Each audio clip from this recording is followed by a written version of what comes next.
Hey, I'm T.A. Charlie, and welcome to the Road to Concord with Professor Joe Bakanovic.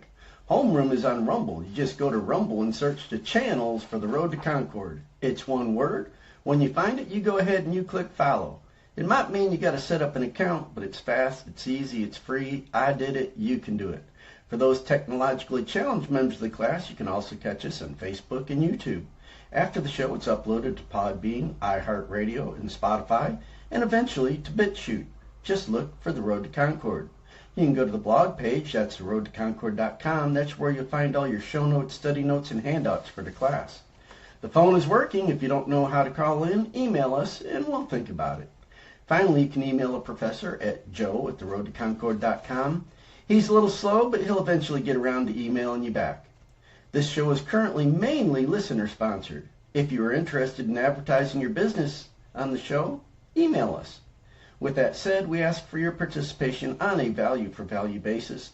If you find our show of value to you, then you provide an equivalent portion of your labor and treasure through the donate link on the Road to Concord blog page, the show description on Rumble, and in the comments on the other feeds. And thank you to all of those who have and will support this show.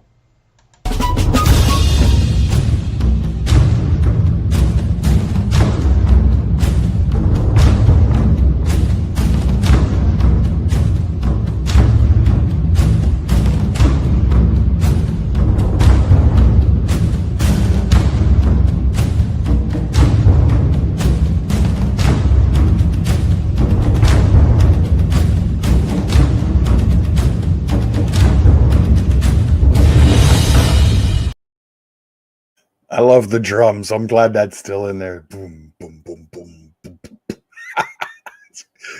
We're still working on the intro, but I like it. I like it. It's got great potential. We'll tweak it just a little bit if Charlie agrees with, so we'll see. It's not like I'm a dictator around here. I have to go with whatever the free labor allows us to do. Good morning, everybody. It's Monday. Manic Monday. Yeah. Got the headlines. I've got my Dr. Evil shirt on, or one of them. This is when Dr. Evil's being really evil. This is my camouflaged green, not my, hey, here I am green. We're going to be covering a few things here today. Start the show.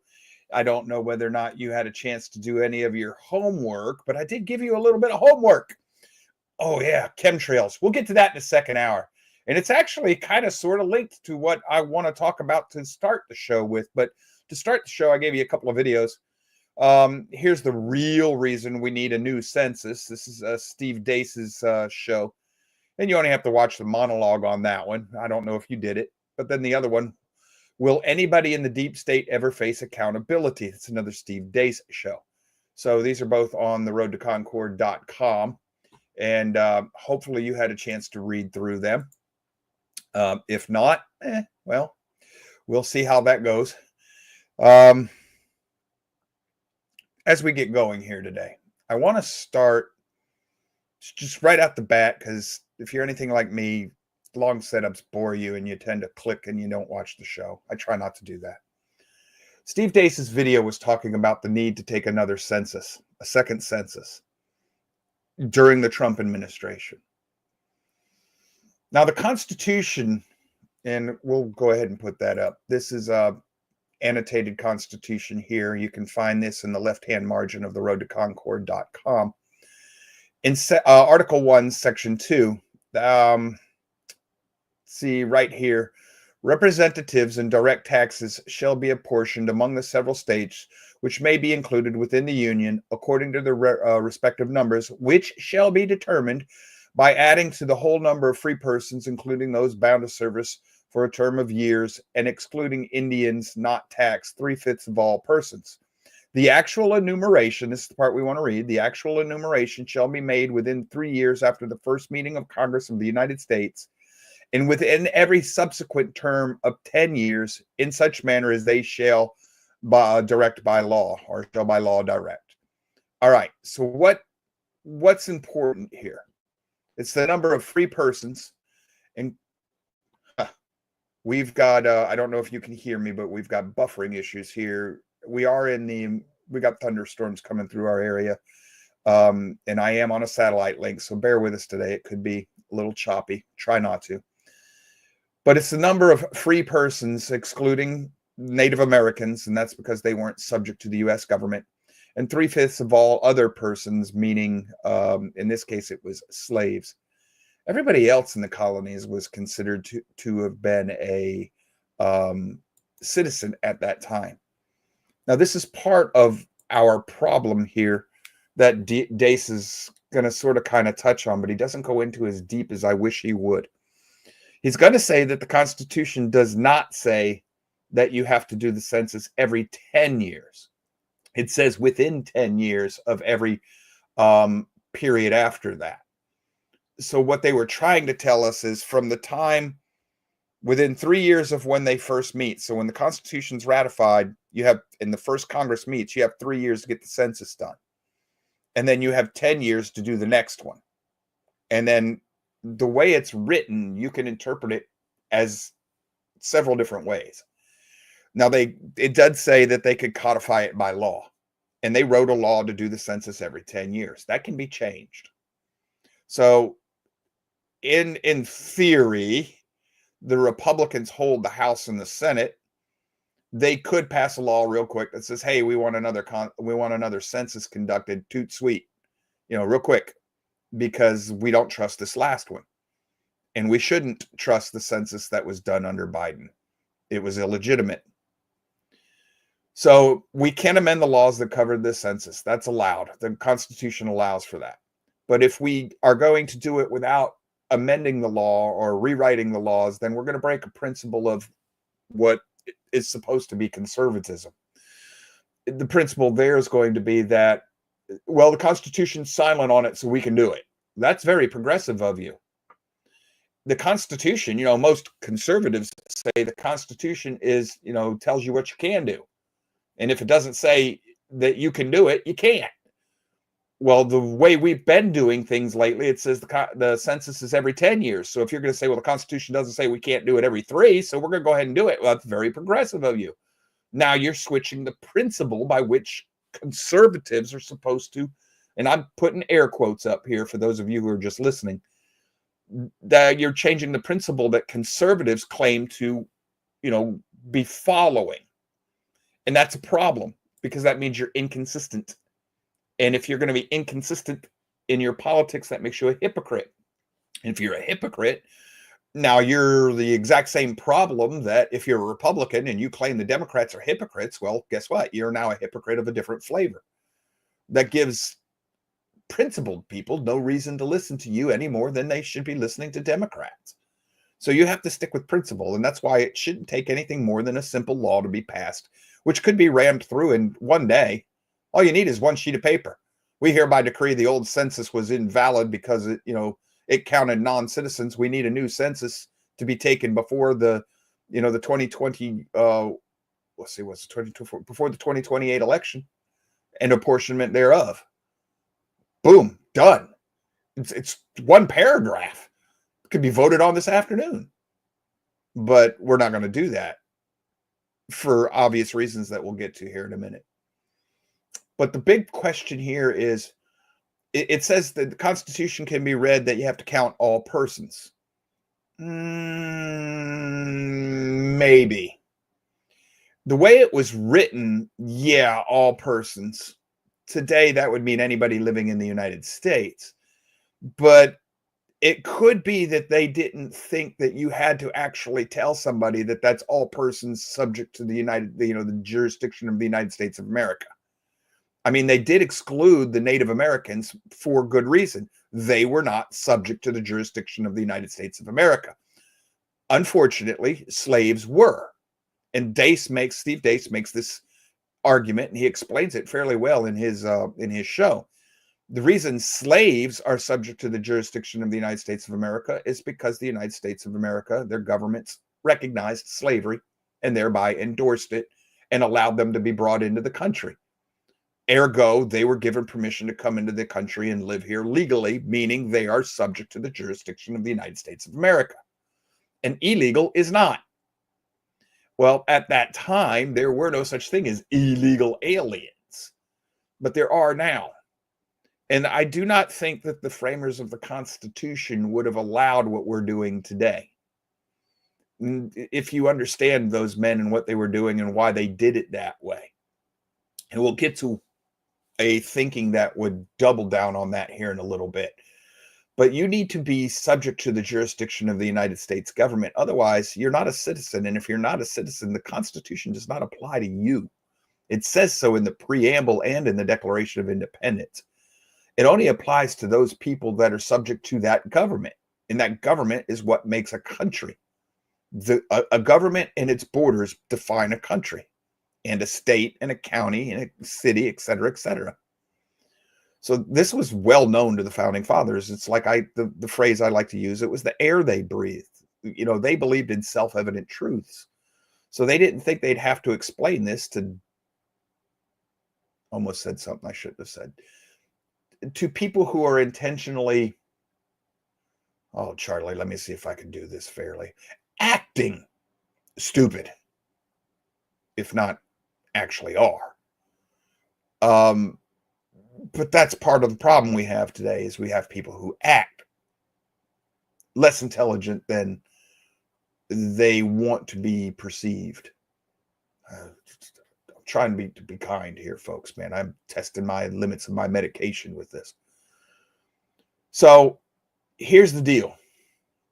This last census counted illegal aliens. They say, well, they're just undocumented immigrants. No, they are illegal aliens. They are not subject. They're not subject to the United States of America. They're not citizens. Yeah, they're subject to our laws, but only because they're here. And they should be exported when they're caught and rounded up. Post-with. They don't get this fight over you've got to give an illegal alien due process. They don't get the same rights and due process as a citizen. You bring them before a judge. Do you have naturalization papers? No. Do you have a green card? No. Do you have a visa? No. Out you go. That's due process. Well, wait a minute. I'm a political refugee. I need asylum. Did you apply for asylum before you entered the country? Well, no. Boom, out you go. Because that's a requirement. That's how the law was written. So you're not meeting the requirements of our laws. That's due process. Out you go. You don't get to exhaust appeals for the next 30 years. And any court that rules that that's proper that judge should be removed, disbarred, stripped of any and all public retirement benefits and pay, and just totally removed from public service for the rest of their life. Because at that point, they are aiding and abetting into the invasion of this country. And we'll get to that in a minute. And that's form and function. It's not opinion. It meets the definition. And if it meets the definition, that's what it is. So if you're counting people who are not subject to the jurisdiction of the United States, who are citizens of other countries, they're here illegally, that is not that's not a Republican or a representative government anymore. And that's a violation of the Constitution. Constitution guarantees the states a Republican form of government, a representative form of government. That doesn't just mean you get to elect representatives. That means the people have to be represented. Well, how do I represent illegal Mexicans? I don't get to govern Mexico. So I don't get to represent them. They're citizens of Mexico, not the United States. So unless I am going to declare that the United States government is now the government of Mexico, which I think is going to cause a little bit of a scuffle, that's going to cause a brouhaha. Unless you're going to do that and force it on the Mexican people, that's not representative government when you let Mexican citizens vote in a U.S. election, any more than it would be representative to let the Chinese vote in a U.S. election or the Russians vote in a U.S. Folks, that's self-evident, or it should be. Anybody who argues it isn't, I have a song for you.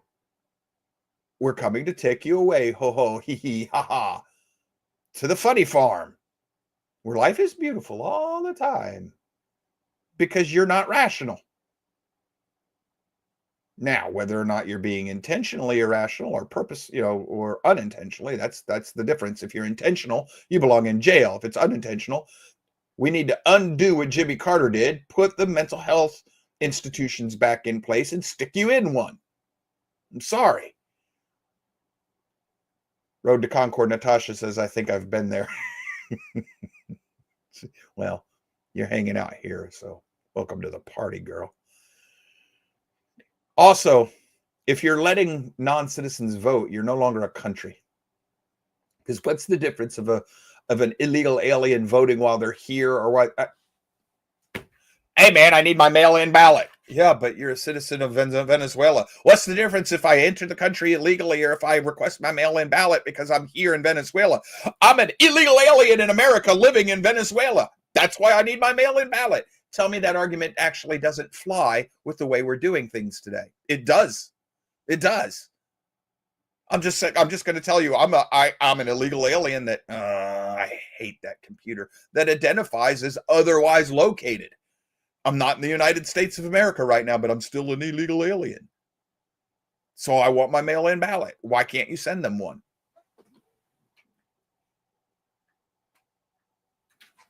So if you're going to do this, you're not a country. Now, if we're going to be a country, then we've got to follow the rules of the way things work.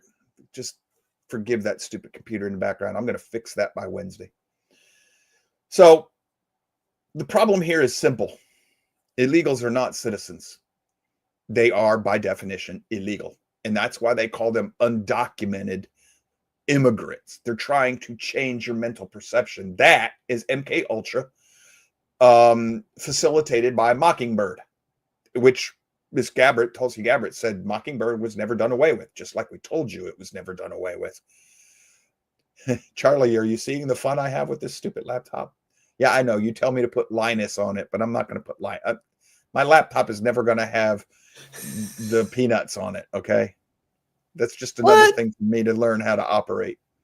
The Penguin's easy. It's not that hard. Yeah. If I put the Penguin on my laptop, I'm going to have the Joker chasing me around for the rest of the time I own the laptop. Yeah, well, that's Linux mascot. It's a little penguin. Hold on. I thought you and the Joker were best buddies. We're one. I mean, you are Dr. Evil, right? We're one and the same person. Depends on what side of the face you're looking at. Oh gosh, what are you, Two-Face now? Oh my. The show has been hijacked. Yes, this show has gone to the birds. All right. The penguins especially. Let's get back to this. If we're going to allow illegals, then we might as well just quit voting. Now, there's a reason they're doing this. And the Republicans are guilty. So if you're a Republican, don't start sitting there telling yourself, well, I'm better than this. No, you're not. You're supporting a party that is happy to let this happen. They've actually helped.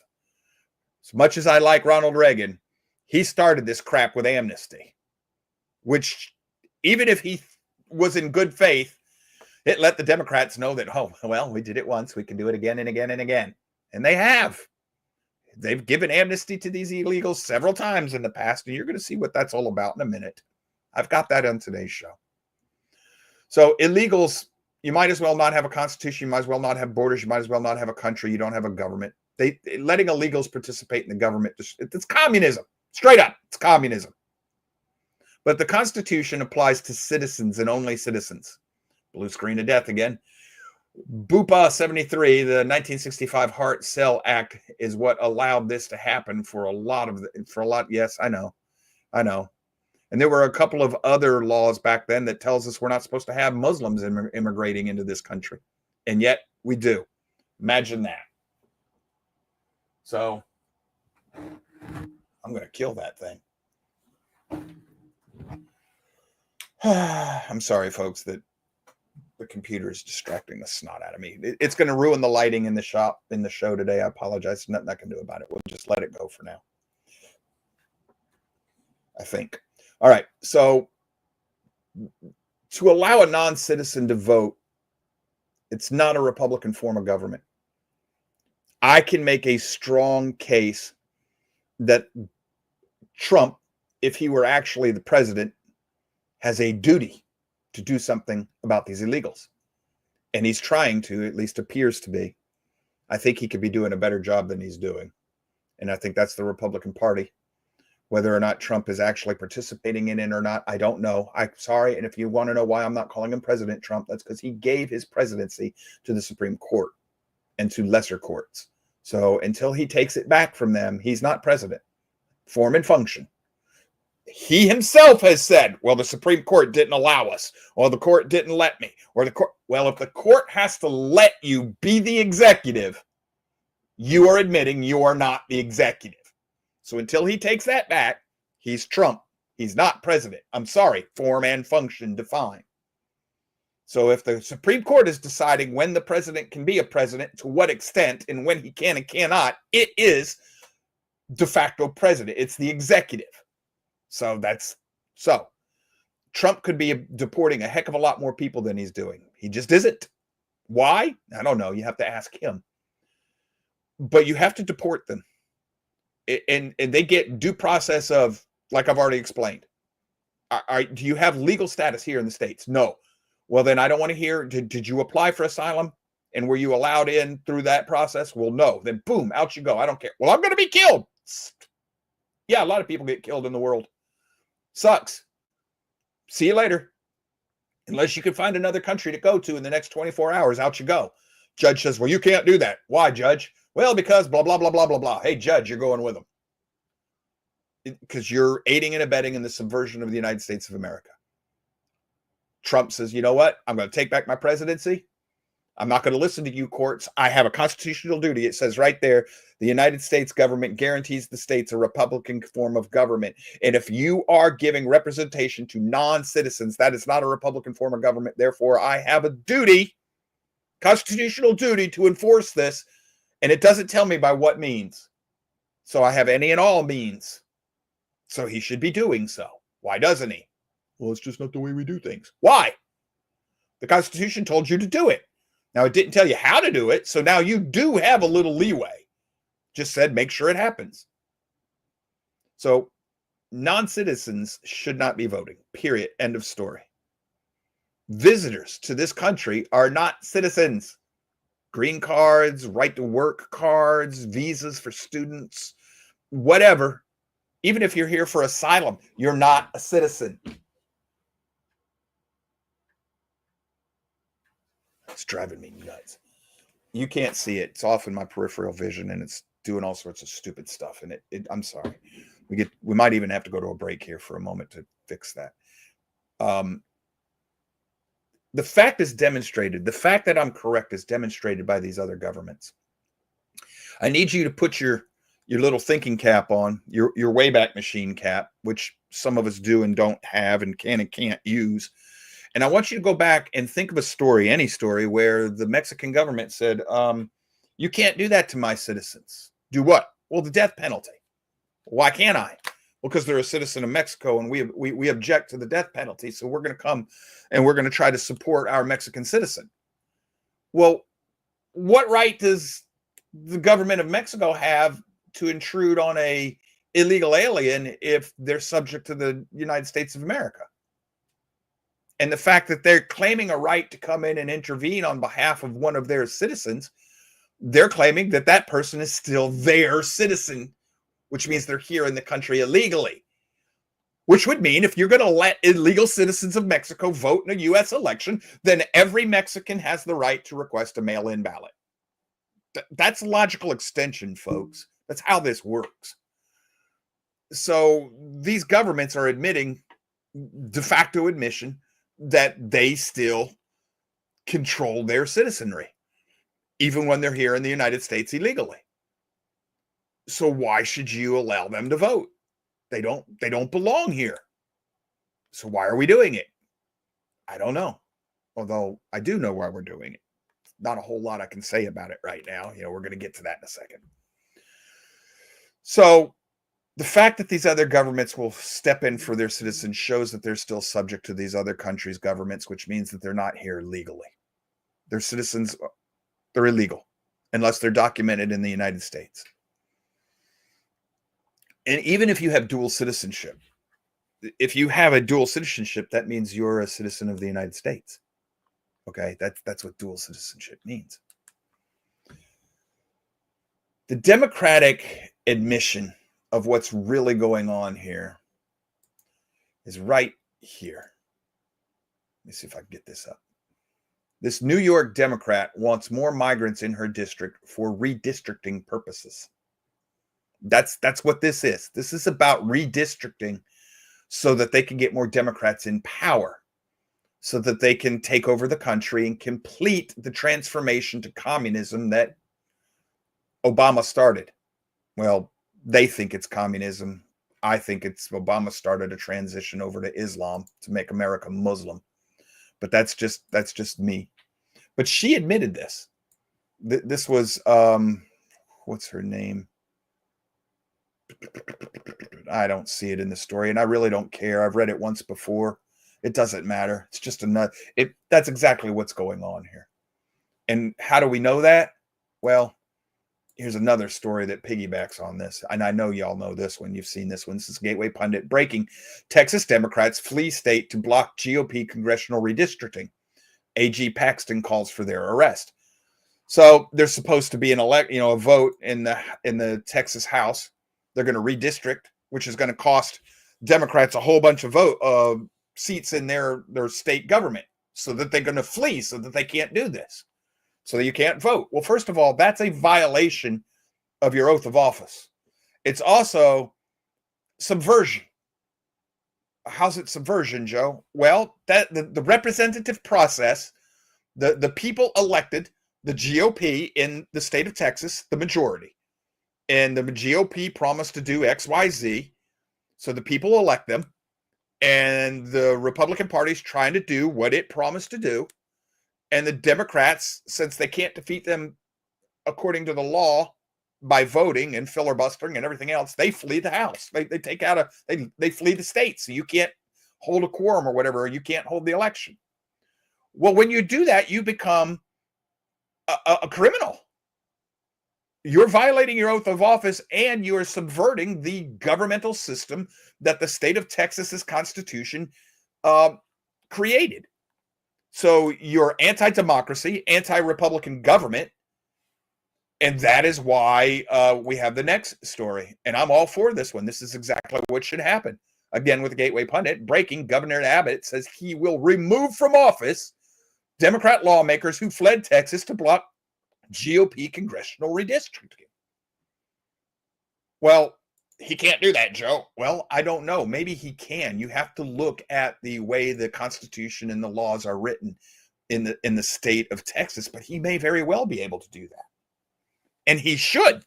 If he's got the legal authority to do that, he should do that. Elections have consequences, Democrats. Where have I heard that before?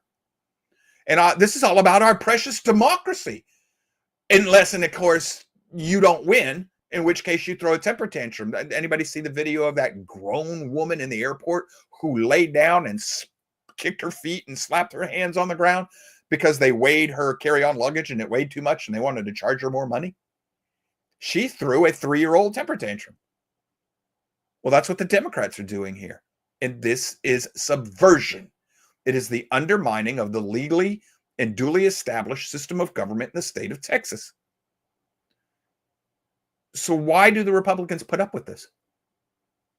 You have a Republican governor, you have a Republican House in Texas, Republican Senate. Boot them. Well, they'll complain and they'll caterwaul and say this is why we need more Republicans, but they will never, ever actually take action against it. Why? I'm not asking a rhetorical question. If you're a Republican, I want an answer. Why? Why does your party never, ever do anything about this of consequence, of substance? Why? Why do they permit the Democrats to subvert the system? Why? I have an answer. I'm pretty sure I know what the answer is. And if you think that that's the only time the Republicans do that, well, how about this? GOP Senator John Thune quickly blocks Trump recess appointments with a sneaky procedural maneuver, launches a series of pro forma sessions to keep Senate in a fake session during the August recess. This is so not President Trump, so Trump can't appoint positions, judges and other positions within his cabinet, can't exercise his due authority to make recess appointments, which don't have to be voted on until the House and Senate come back. That's the GOP doing that. Why should I elect more Republicans? Well, you need more Republicans so we can get around the rhinos, Joe. They're all rhinos. They are all Republican in name. They're all Republicans. Well, that's not what we've sent them there for. Well, then you're not a Republican. You figured that out yet? Well, yeah, I am, Joe. I'm voting for what the Republican Party stands for. No, you're not. You're voting for what they tell you they stand for. They say one thing, they do another. Always, every time. It's just what happens. It's the Republican Party. How long has this two-step been going on? Since I became consciously aware of things, and that's back in the Nixon administration. So if you've been doing this for the better part of 50 freaking years, that's not rhino. That's the Republican Party. Why are you a willing part of it? Well, if we don't vote for Republicans, we're going to get Democrats. What's the freaking difference? Well, the Republicans are doing things that Trump likes. That's because Democrats say Republicans like big business instead of welfare. That's true. Otherwise, you're both still progressives. One of you's a fascist, one of you's a commie. You don't like it? Well, either turn me off and stick your head in the sand and just live with the fact that you're just as bad as the other side of the coin, or take a hard look in the mirror and admit that, hey, I've been wrong. There's nothing wrong with that. Grown-ups admit they're wrong. Children don't. And change. Well, Joe, that's too hard. Yeah. Nothing worth having is ever done easy. Trust me, I know. Been there. There now, again, my own private world. You're not willing to bleed. And I don't necessarily mean literally. If you're not willing to sweat, don't expect this is what happens when you give out participation awards. I want my trophy. Why? Because I showed up. Doesn't work that way. So, Trump's doing all this great stuff for financial things. And you're going to support him because you say, see, the Republicans are really different. No, the Republicans are the right wing of the progressive bird, and they're doing exactly what the left wing of the bird claims they do. Your enemy will be honest about you. So what is the left wing doing? Same thing I've told you. They're communists right here. That's what this is all. Well, not that. Where did it go? I lost the one I was hunting for. Hold on just a second. Let me find it. I might have ditched it. There it is. Hold on. Cloward and Piven strategy. How Mamdani and other socialists could overload the welfare system until the country collapses. This is the communist running for mayor of New York City. Well, first of all, a communist running for anything under the United States government if you can't have a representative form of government under a communist system. You can't. Because by definition, any secular humanist system supports the majority on the back of the minority. So you're not protecting the rights of the minority. And that's what representative forms of government actually means. It means your rights, the individual's rights, are protected equally against the needs of society. You cannot put society above the individual. That's what being equal in the eyes of the law means. And that is any and every secular form of government that's contrary to that. That's part of what it means to be a secular government. So this right here, this is just communism in another form. And they're going to give all these illegals, aliens, so much welfare and give lazy Americans welfare until the system collapses. That's what's going on. They want the system to collapse. Little news flash for you. It already has. You just don't realize that you live in a dead country walking. The United States is bankrupt. A bankrupt country is a dead country, period. So, to this story that I was going to show you just a second ago, this is the guy, and this is all connected, folks. I'll show you how it's connected in a minute. This guy was kicked out of a soccer game because of his MAGA hat. But was he in the right? Well, the stadium says we've got a posted principle that you can't have political anything here on the stadium. So the the stadium says we're right. Kick them out of there, except they're flying gay pride flags. Well, that's a political statement. So you have a two-tier justice system. And that's what the other video on our the homework was all about. Is whoops, not there, here. This is the second Steve Deace video. Anybody in the deep state ever face consequences? Is anybody going to be prosecuted? And Deace in that one goes into the fact that if you don't prosecute people for some of this stuff, then you don't have a country anymore. You don't have the rule of law. You don't even have the rule of oligarchy. You have tyranny of anarchy. You've lost your country. The Constitution no longer applies. The rule of law no longer applies. You don't even have a tyrant. You have judges that are acting like they run the country. You have Trump acting like he runs the country. You have the Senate and the House acting like they run the country. You have individual senators and individual representatives acting like they run the country. You have singers and actors and TV people acting like they run the country. You have reporters acting like they run the country. 2 Thessalonians 2 running into anybody's head here anywhere. So Representative Nancy Mace says, if you don't already believe in the deep state, you absolutely should now. Do you? I bet you there's still people out there. What do you mean by the they? There's no deep state.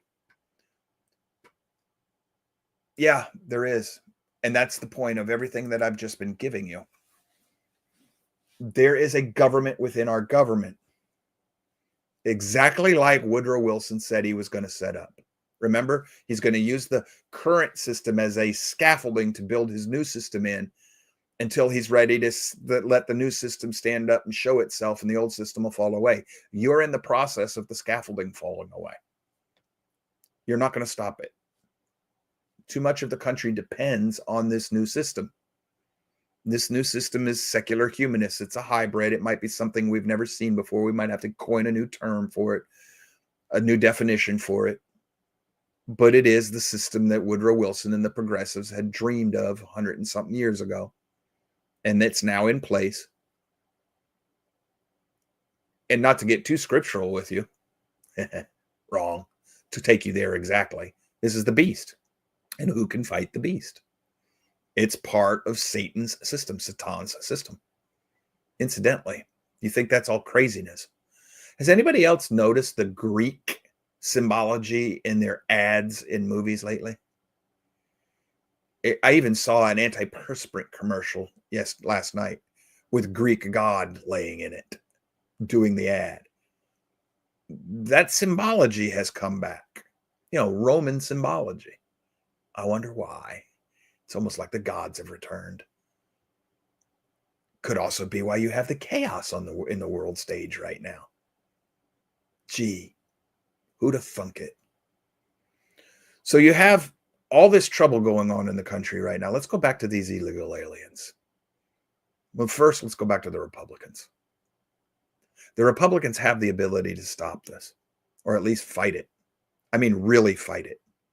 They're in the majority. They can do a lot more than they're doing. I asked you, why don't they?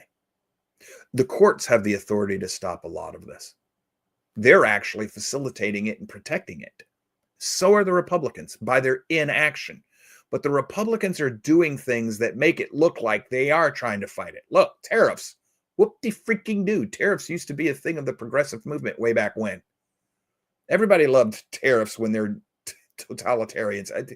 But the founding fathers liked tariffs. That's how they funded the country. That doesn't make you a conservative. So they're getting taxes off your back. Are they? Have your taxes gone down? The United States government Trump is talking about giving us some money back. Has he cut your taxes?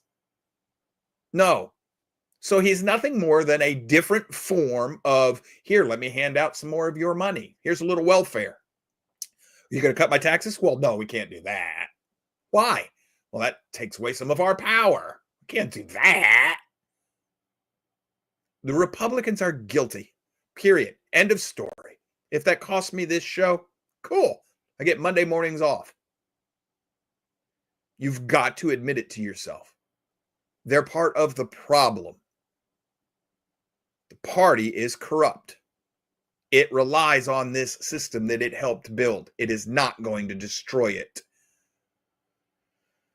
So let's go back to the 14th Amendment.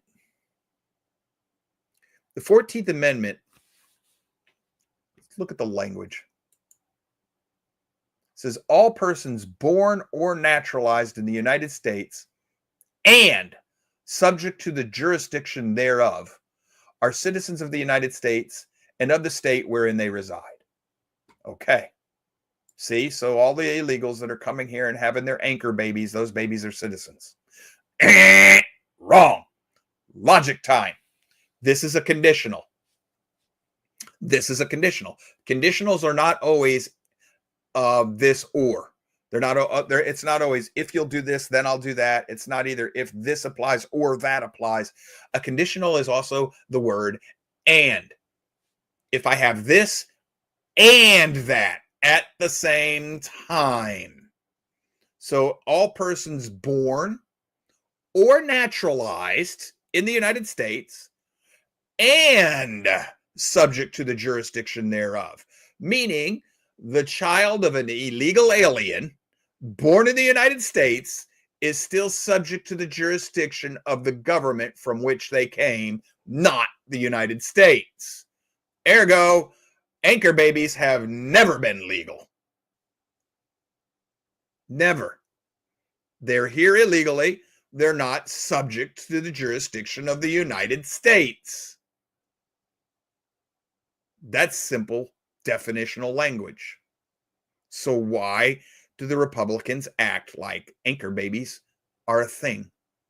And why do the courts say, well, President Trump, you can't do away with anchor babies with a stroke of a pen? Yes, he can.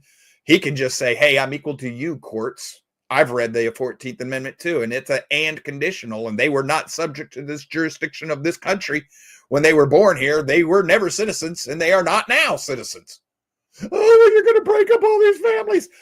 Then blame it on their parents who brought them here illegally and set them up in a life that's going to crumble because they get caught for doing something illegal. What you're telling me is, oh, well, he's a mobster and we can't do anything about the mob, even though he's bringing in drugs and killing people with all his filthiness and forcing women and children into sexual prostitution because it'll disrupt his pretty little family that are used to living rich and high on the hog. We can't do anything about the...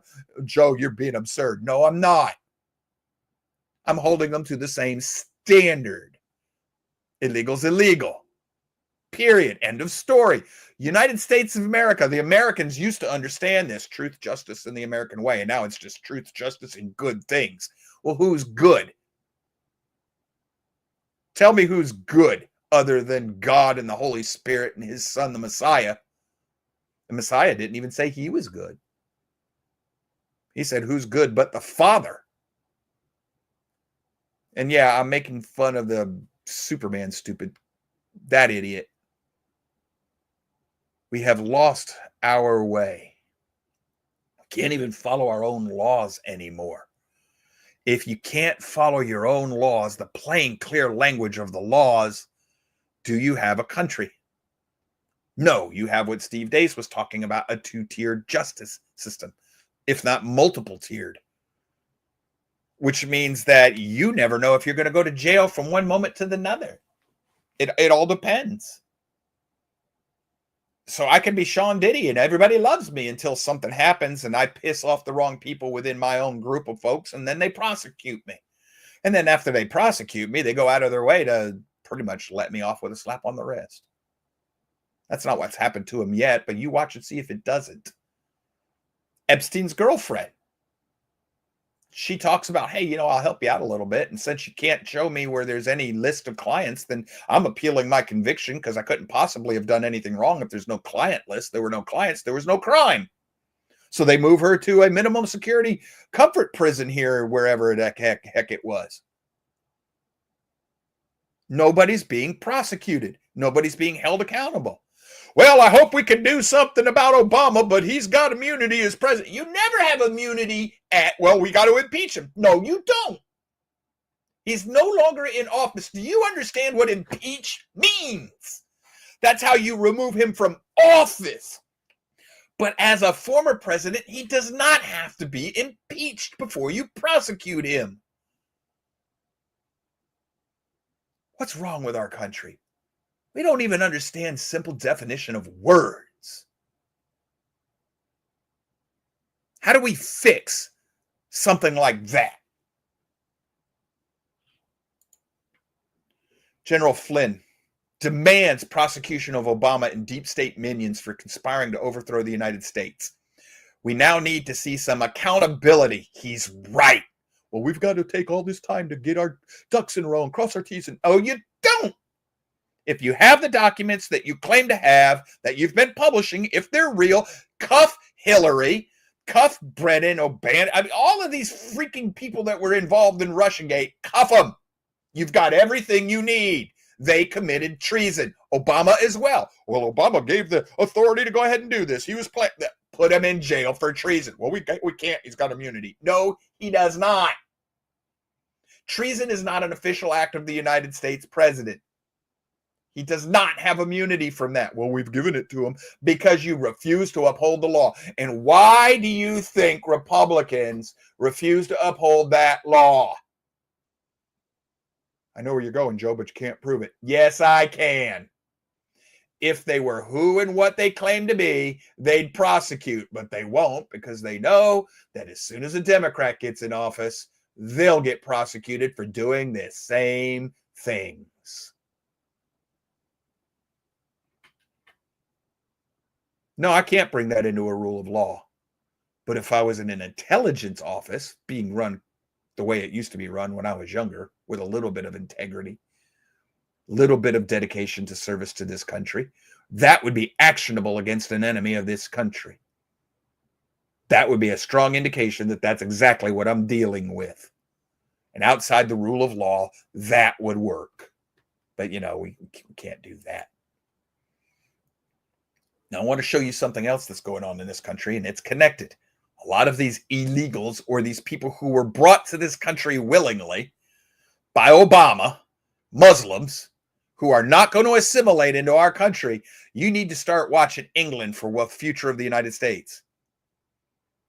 Law professor Jonathan Turley on media silence over Russiagate. This is just a tag on to what we were just talking about. If the media covers this story of Russiagate, they are confessing their role in it. Well, heck yeah, they're Mockingbird. I've told you they're the propaganda arm of the deep state, the whole state media.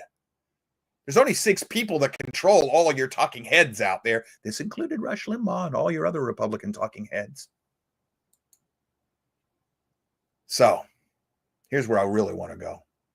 As a professor warns of dirty war-style unrest as Britain fractures under mass migration and hostile globalist elites. It's not mass migration. It's Islam. It's Islam. You need to pay attention to what's happening in England. Mohammed remains the UK's top baby name. #1 name for males. For all babies. But another, even more troubling name just made a record-breaking surge. And I'm not going to tell you what the name is, but I'll tell you who he is. They're naming babies at the second, I think the story says the second largest name now, is the name of that Muslim leader who led the attacks on Israel at that rave back in October a year or two ago. So they're naming him after that guy, a murderer of Jews. England's got real problems, folks, but we're not immune. Muslim migrant found not guilty of attempted honor killing despite being caught on tape violently assaulting daughter allegedly for not wanting to marry an older Muslim man. This is here in the United States. Stunning verdict was reached earlier this week in the case of 2 Muslim immigrants living in Washington state. They're not immigrants, they're refugees. When you read the story, they were brought here to escape persecution in Islam or what. They were brought here to change the United States of America. This is part of what Obama meant by fundamentally changing the United States. Here's the same story on Not the Bee. Washington jury says the Iraqi migrants who strangled the daughter outside of high school are not guilty of attempted murder. Why? Because there was no intent to kill her. They were just trying to bring her back home. You should see the video. This is a picture of it. They were attempting an honor killing. There was dang sure attempt to kill her. They were not trying to bring her home. He even stated he wanted to kill her. The mother tried to kill her. Father and mother tried to kill their daughter because she was dating another guy, not marrying the man much older than her like she was told to do. She's living in the United States, but they're living under Sharia law within the United States, and we are making allowances for Sharia law. So what do you have now? You got Islamic law in the United States. You got deep state law. You got people who still think the Constitution applies. And within the deep state, you got Republican versus Democrat law. You show me the rule of law in this country now. Show it to me. Who's in charge of what? What law can I depend on to be constant and steady as the Northern Star for me from day to day? What are you fighting for? What are you wanting to preserve? We are in a constitutional crisis. We're in a civil war and a revolution all at the same time. We're fundamentally transforming, folks, and the GOP is helping to do it while trying to pretend that they're fighting it. And even the likes of Dace doesn't get this right, or at least he won't say it, probably because he's afraid of losing his platform. Well, aren't you afraid of that, Joe? No. Somebody has to stand up and tell the emperor they have no clothes, or to put it in a way I like even more, somebody has to stand up and tell the king it is unlawful for you to be married to that woman. Off with your head, Joe. Gee, if I were to be so blessed as to be counted amongst the likes of him, for the same reasons. If you don't know who I'm talking about, join us on Wednesday and Friday shows. We'll tell you. Am I pissed? Yeah, I am. Is it going to do me any good? No, it won't. Is there anything I can do to stop this? I don't think so. You're a defeatist, Joe. No, I'm not. I'm a realist. I know what time we live in. I understand what we're dealing with. I can't fight it. It's not for me to fight. It's for somebody else to fight. Somebody I believe in, somebody I align with, somebody that will do the fighting for me, and he's faithful to keep his word. It's not for me to fight. What I've learned is exactly what I think we were supposed to learn these last 6,000 years. That man is incapable of governing himself.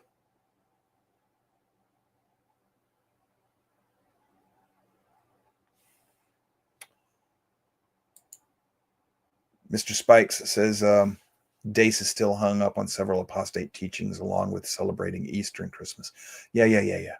I got that. Grace, brother. You were at one point too. Give him grace there. Listen to what he's saying. A lot of times he has more understanding of the truth than I think even he realizes.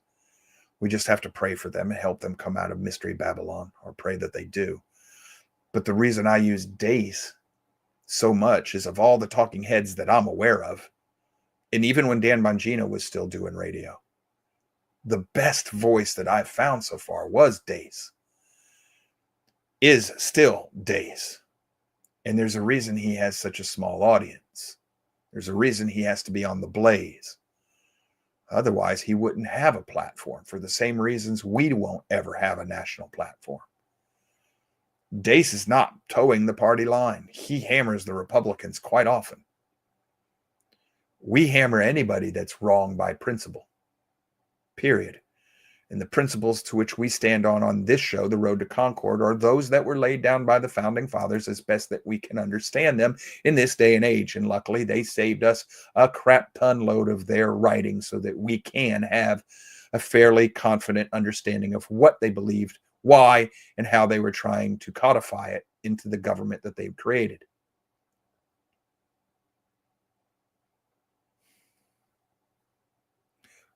I'm going to go to the break a little early, and when we come back, we're going to talk about chemtrails. And I'm going to show you that chemtrails are tied into everything I've just told you.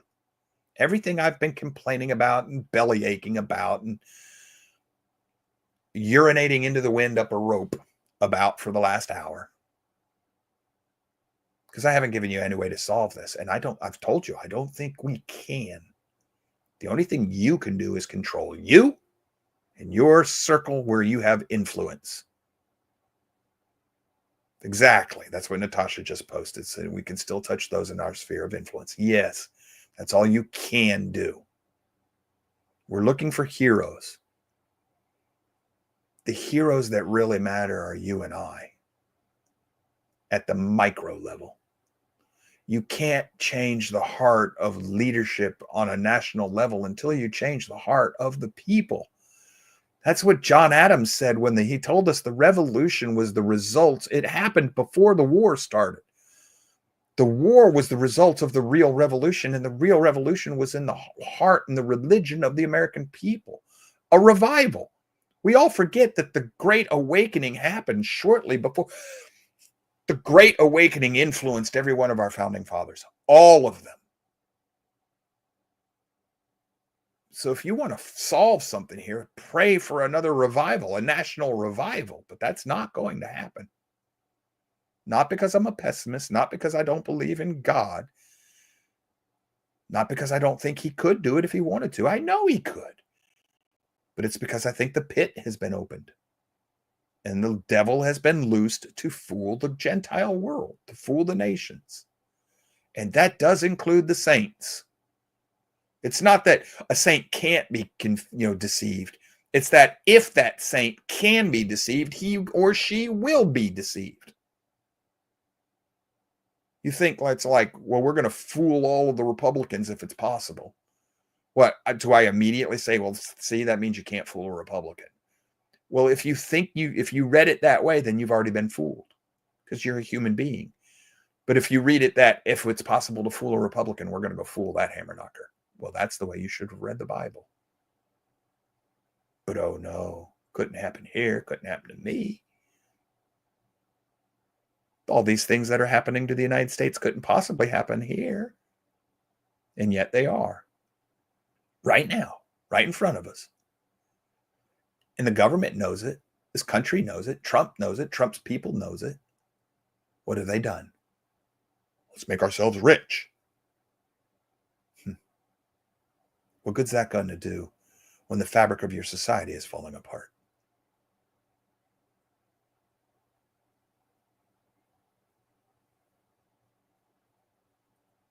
Come back from the break. I want to talk to you about chemtrails. And I will tie it into what we're talking about. It's one word. It's one word ties all of this together.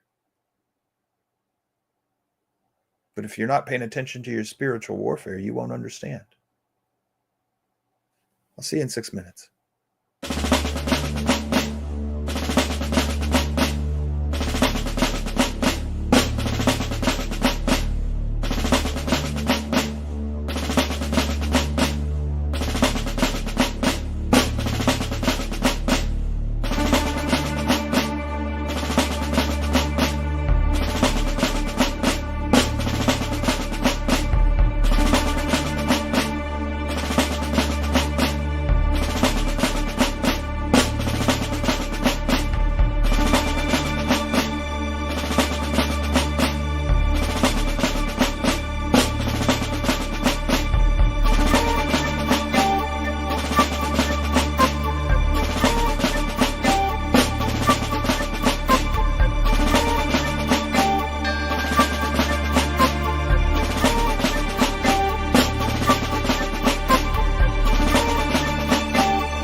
Okay, welcome back.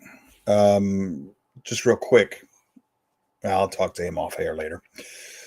So I told you I was going to talk about chemtrails, and I was going to tie everything from the first hour into this discussion about chemtrails. Recently, I had one of the watchers, one of our audience members, sent me a link to this page here. It's in your homework. If you go to the Road to Concord, right here on this class 534, you come down, you'll see the links right here. Chemtrails. These people are sincere. I get it. They believe in the chemtrails. I got it. And they've done a video, and the video is here, and I've posted it for you so you can go watch it. And they've got all these pictures of chemtrails. So I want you to look real quick. I want you to see this. See all these pictures? Those are chemtrails, right? Okay, that's what you're told. Those are chemtrails. Well, I want you to see something else. I want you to see this. You see these chemtrails here? That is actually a picture taken in England of a dogfight over London in World War II, 1940. And this picture here, those are going to be sometime in the 50s or 60s. Because this looks like might be Vulcan and some British jets over. Now that the picture said World War II, but it isn't. So this could be in the 50s and 60s. I don't know whether or not they were doing chemtrails then.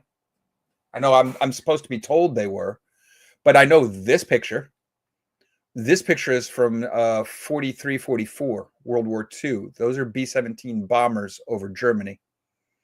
And then I was told, well, chemtrails, they just space out and they make a haze cloud, and that's proof that it's not a contrail. There's the haze cloud right there. Again, this is World War II. That's a picture of a haze cloud caused by the contrails of the bombers. Here you are. This is a picture taken from the cockpit of a B-17. You see these fluffy clouds above them? Up here, up in this area? That's also contrails. Now, for those of you who know me, you know that I'm a World War II historian. Get myself back in here if I can. Okay, like I was saying, for those that know me, I'm a World War II historian. And one of the things that I do is I read the history of World War II accounts by the pilots that were there that actually fought and everything. The Germans loved the contrails, the German fighter pilots, because it gave them a haze that when they were above the haze caused by the bombers' contrails, that cloud that spreads out, they could see down and see the bombers, but the bombers couldn't see them because they were above the contrail layer. And it let them sneak up on the bombers unseen. And then they would come up in the contrail to get behind the bombers unseen. So if the bombers had contrails, they would oftentimes adjust their altitude to get out of it. That computer's still doing crazy things because it was dangerous. It allowed the enemy to get up behind them unseen, and then they got attacked and they could be shot down. So what's all this got to do with chemtrails? Well, the problem with the idea of chemtrails is that it's illogical, it's irrational. And when you watch these video clips that I showed you at first, the one that was sent to me, and you watch them and you read them, it sounds very reasonable. And it sounds like they've got a good argument until you start taking into account the things that they're leaving out. And they do leave out a lot. And I've been over this before. We've done other shows about why I do not believe the chemtrails are how they're trying to alter the atmosphere and the weather. And what's this got to do with the previous hour? Your inability to think, your inability to reason, and a lot of it based on lawlessness. It's global lawlessness at all levels. Lawlessness in our language, lawlessness in our thinking, lawlessness in our mathematics, lawlessness in our science, lawlessness in our teaching in schools and educational systems, lawlessness in the media, lawlessness in the news, lawlessness everywhere. Now stick with me. If you believe in chemtrails, don't run off on me just yet. Well, Joe, you're poo-pooing me. Just stick with me for a minute. Now, they'll say, well, look, proof of the chemtrail, right, is all this stuff that's in the atmosphere, aluminum, barium, and it explains chemtrails. Now, this is Climate Viewer News, and they're going to give you some of the facts that the other sites don't. There is barium and aluminum in the jet exhausts, along with a whole bunch of other chemicals and elements, and they list some of them here, iron and everything else. That's not a chemtrail. And this is here for you to read if you want to, okay? But that's not a chemtrail. That's the engine burning up. That's little pieces of the engine, and it'll talk about parts per billion. It's like one little bitty atom or molecule of barium per billion, so many billion parts of atmosphere. That's the engine. Okay, that's the results of the in the combustion of the engine, of the jet engine, pieces of the metals that are used to make the engine burn up and come out in the exhaust. And they combine with the soot and everything else, and they stay in the upper atmosphere. That's not proof of chemical trails. That's proof of an engine deteriorating over time. That's what it is. Okay, now, set that aside for a minute. That undermines the whole chemtrail argument right there. The bulk of the chemtrail arguments I have seen, it's because of all those different elements that they find in the higher atmosphere. They say, see, proof chemtrail. No, it isn't. It's proof of the engines slowly burning up as they operate over time. Now, I've noticed something, and I don't know if it's my aging eyes or if there's something really to it. I tend to believe there's actually something to it because I still have pretty darn good color perception. But I have noticed the sky is not as blue as it once was. It's what an artist would call grayed. It's like you've mixed the complementary color with it. In blue, I think what's the complementary color is orange. It's something like that. But what you do is you mix it to gray it. You dull it. It still keeps its color, but it dulls. It's not as vivid. It's not as bright. And every now and then when I watch older movies and TV shows like Rescue, Squad 51 with John Gage and Roy, the video there, the sky is deeper and bluer. Now, I understand. I'm well aware of the fact that color changes with old-time Technicolor film and all this. I got it. I understand all of that. I got it. It's part of what I do for a living. I have to understand how film and lighting change the appearance of colors. I know what I'm doing here. But when I look at the sky today, it's just not as blue as I remember. It's grayed. Now, I think what might be happening is the soot, high altitude soot, getting caught in the atmosphere, the stratosphere, up where the jets fly. Because our jets fly higher than the B-17s did in World War II. For a bomber formation to be at 35,000 feet was unheard of. That was close to the upper limit of high performance fighters, let alone heavily loaded bombers. They generally flew between 25 and 30,000 feet. Our jets typically fly above 30. And I'm thinking what might be happening is a lot of that soot is getting caught up there. Now that will have an effect. And it's probably unintentional. And we also have other things that get caught in our atmosphere. But now when people talk about, well, it's meant to change the atmosphere over time, use it. With what chemical? Where are they putting the chemicals in the jet? Well, they got tanks, Joe. And I've seen pictures of, well, there's a tube right above the engine. That was photoshopped. No, it wasn't. Yes, it was. Nobody puts a dump tube right above a jet engine. Charlie, why would I put a dump tube, a fuel dump tube right above a jet engine? That would not make any sense. It would what would burn happen? everything up. It'd burn everything up instantaneously, including the wing. Well, that's possible too. Yes. The picture of the Depending chemtrail on what people, chemical you're spewing out. Well, yes. What if you were to dump jet fuel out right over top of the? I mean, literally right over top. Oh yeah. Yeah. You blow up. Okay. Well, the picture that I have found, and it makes it's one picture. It's on a 767, I think it is, or a 757, and the dump tube is first of all, it's about that big and round, and it's literally right over the back end of the engine. Yeah. And it's actually set forward because the engine trails a little bit. It would have dumped right into the engine's exhaust. That doesn't work. But Charlie, you were in the Air Force. What happens if I put chemicals into the fuel? And I'm going to chemtrail through that, and then I feed that into the engine. What happens to it? Well, if your engine still operates, first of all, because contaminated fuel is a huge problem with jet engines. Yeah, I've talked to some of the guys that work on it. That's a huge deal. And then, even if it does, then again, it's going to burn up, going through the Yes. combustion cycle, It's because incinerated. those things are so hot.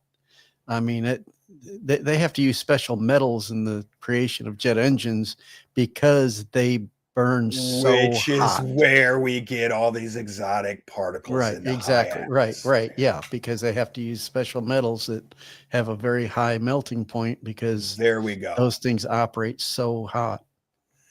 Plus, we're not going to haul around tons of weight of these chemicals just so we can dump them into the sky from a jet airliner.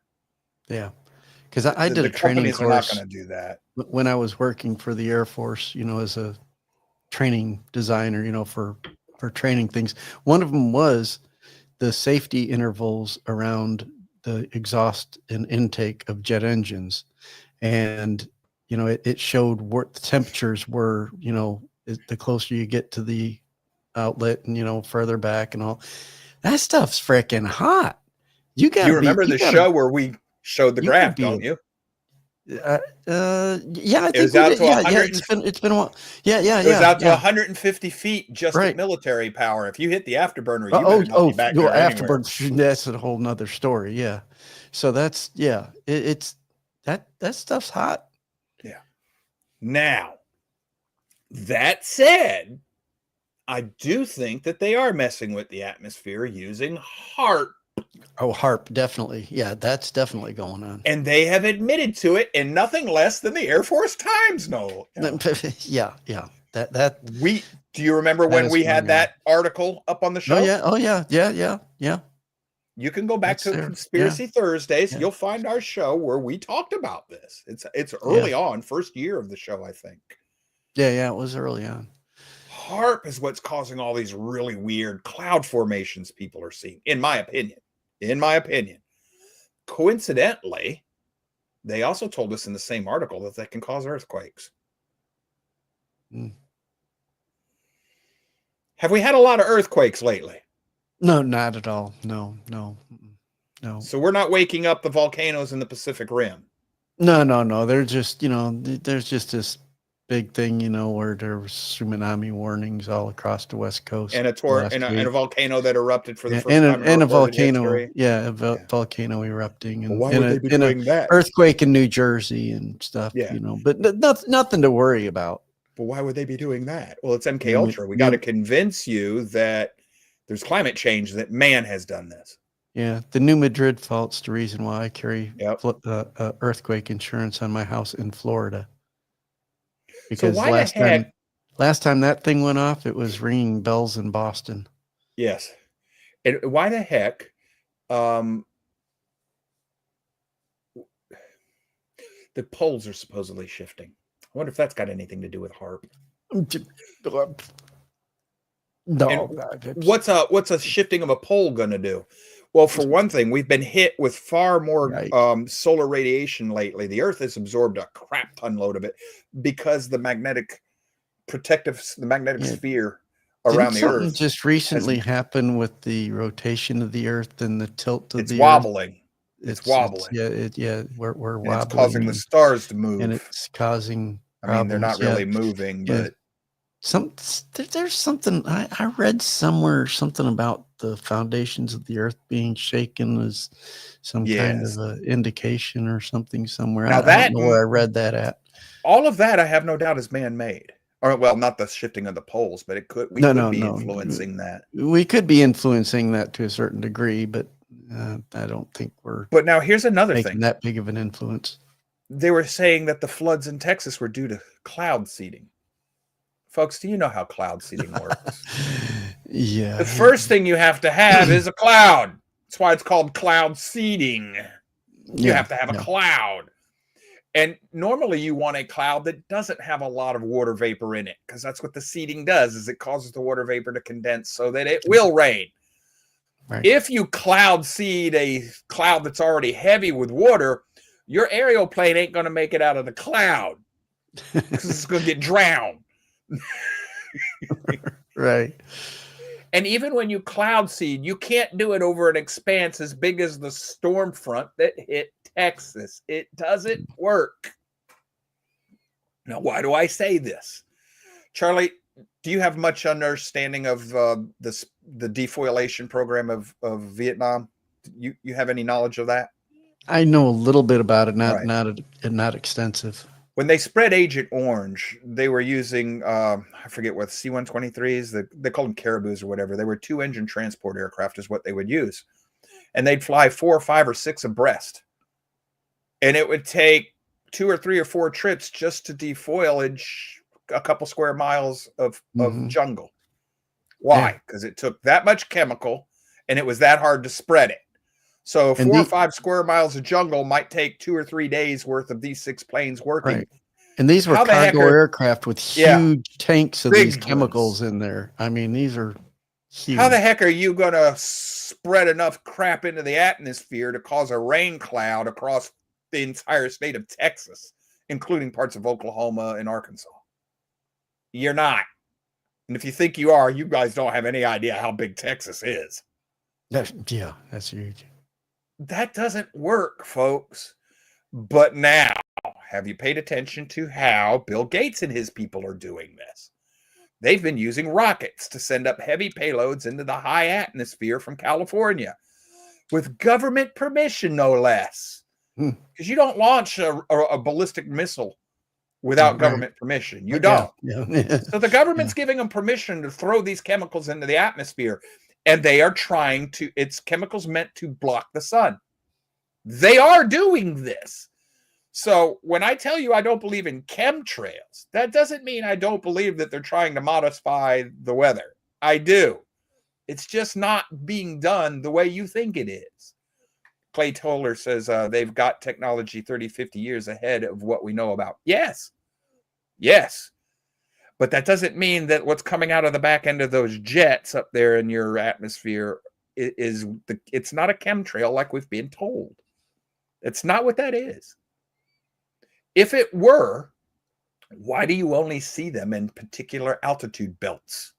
Why don't you see them when the jets are flying lower or higher? Because it's flying right where the condensation levels happen. And that's why you sometimes see those things cut out and cut in. And if you ever get a pair of binoculars and look at one of those things, you'll see the chemtrail that everybody calls, it's a contrail, not a chemtrail. You'll see it form behind the jet, behind each engine. Because that's exactly what it is. It's just hot gases in a cold atmosphere condensating the water molecules, water particles into a cloud. And then if the atmospheric conditions are right, that cloud will eventually dissipate, or it spreads out. And if you have a lot of jets in a certain area, you'll get a sheen of high altitude cloud, just like you got in World War II when the bombers were to go over Germany. It's nothing different. And I promise you, they were not chemtrailing Germany in World War II. They were trying to win a war. Yeah. That's why we quit painting our bombers at the end of the war, so that we could carry an extra bomb. It was 400 or 500 pounds of paint on a B-17. They quit painting them. They quit priming them. The bombers at the end of the war had no protective coating on them whatsoever to protect against corrosion. That's why they were thrown away. They were built to last a year or two because it saved 500, 600, 700 pounds so they could carry one extra bomb. They're not carrying chemicals then. Fighters dang sure didn't carry chemicals. Every ounce that they could get into the fuel tanks is what they needed. So when people argue for chemtrails, this is caused by a lack of understanding of the physics involved and of the mechanical process that would have to entail this. And if it was actually what you think it is, I'd see it every time I fly. You'd see the chemicals coming off the back wing of the plane, but you don't. Why? Because that's not what's happening. It's not. Now, does that mean that they're not messing with the atmosphere? Oh, nay. I believe they are. I No. believe they're doing it in ways far in excess of what we know. I believe Mr. Toller's right. They've got technology they haven't told us about. I believe that.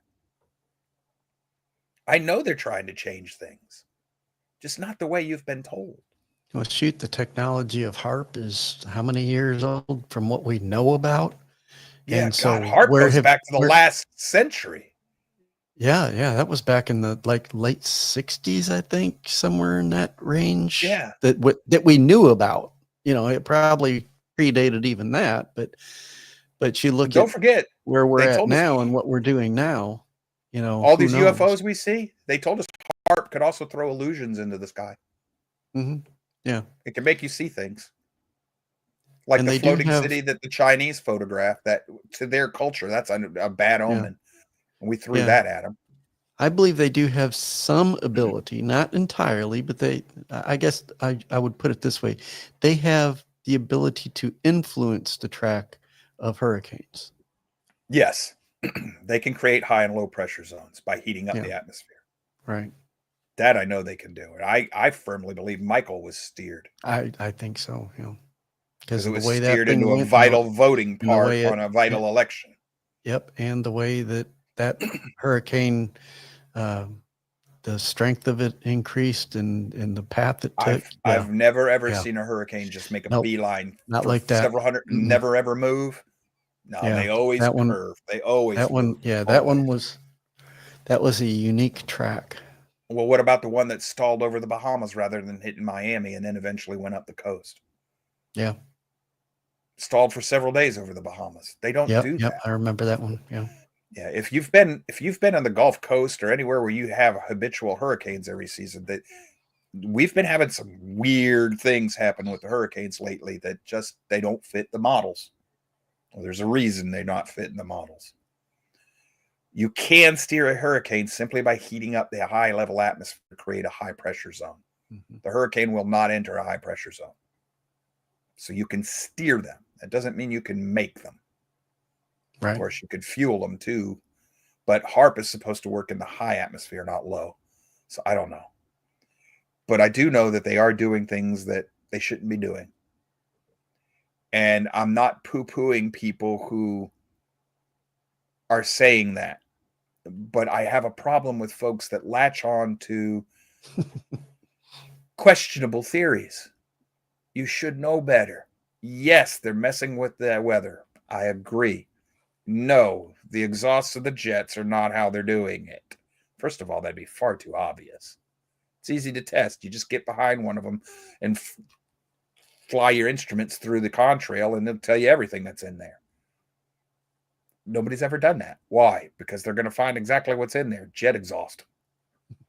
That's all they're going to find. But that doesn't mean jet exhaust isn't unintentionally dangerous. I think it probably is. Oh, yeah. Okay. What we need to do is go back and measure the effects of the global atmosphere, or at least over the United States, after 9/11 when we grounded everybody for a couple of weeks.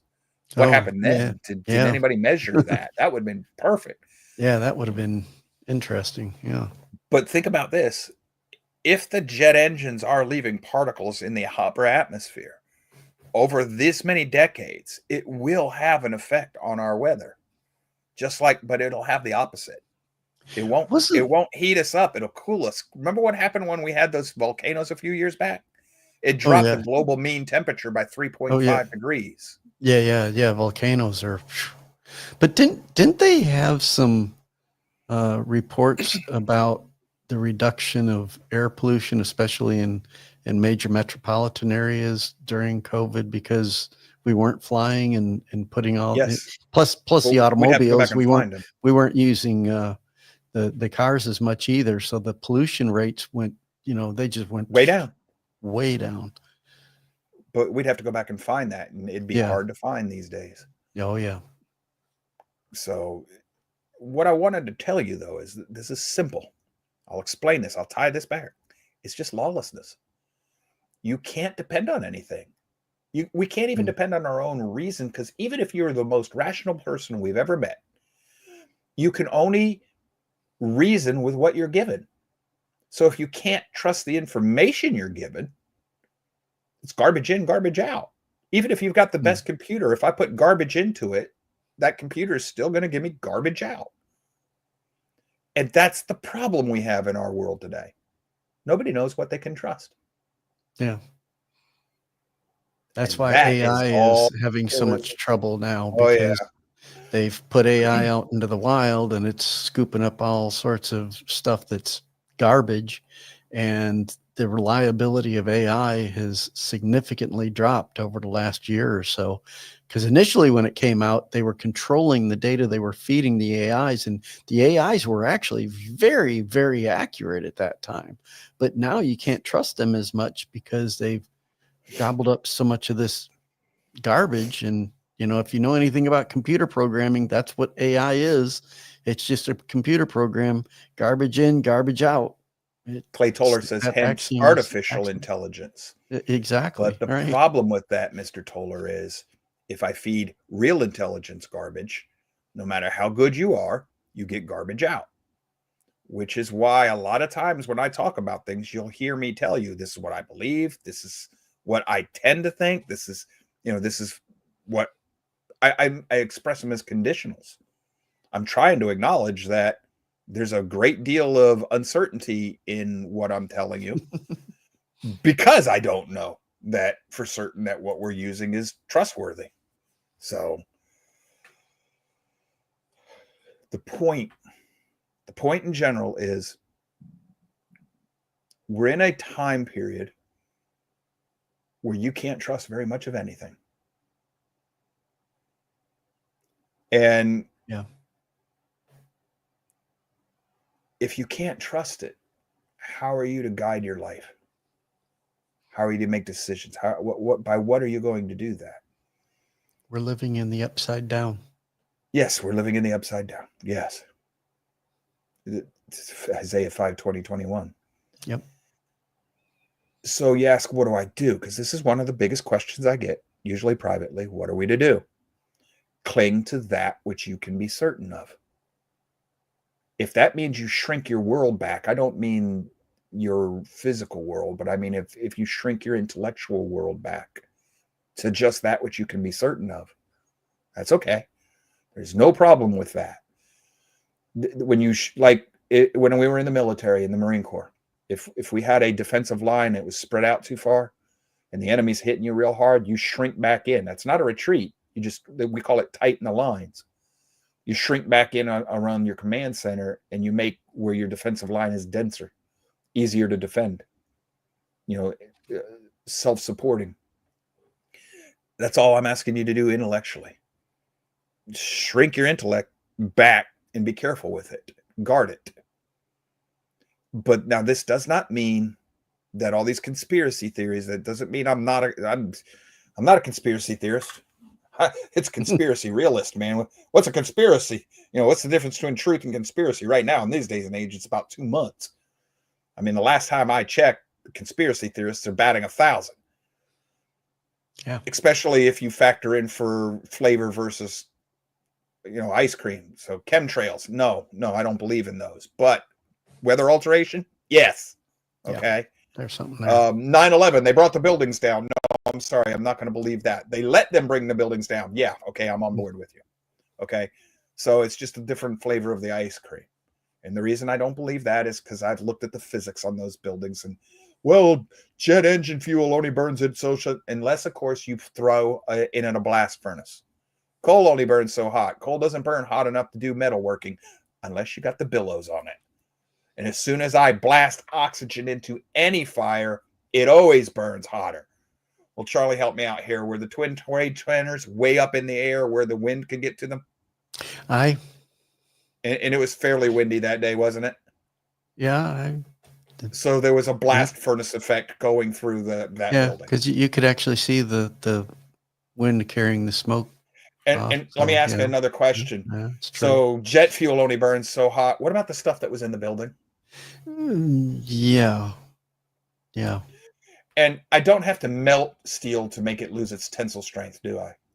Not entirely, no. You just have to heat it enough to where it's malleable. Yeah. You know how hot that is? It's not very hot. No, it's only about 700 to 800 degrees Fahrenheit. Yeah. Which Ask coincidentally the is the blacksmith. temperature that, yeah, which coincidentally is the temperature at which jet fuel burns.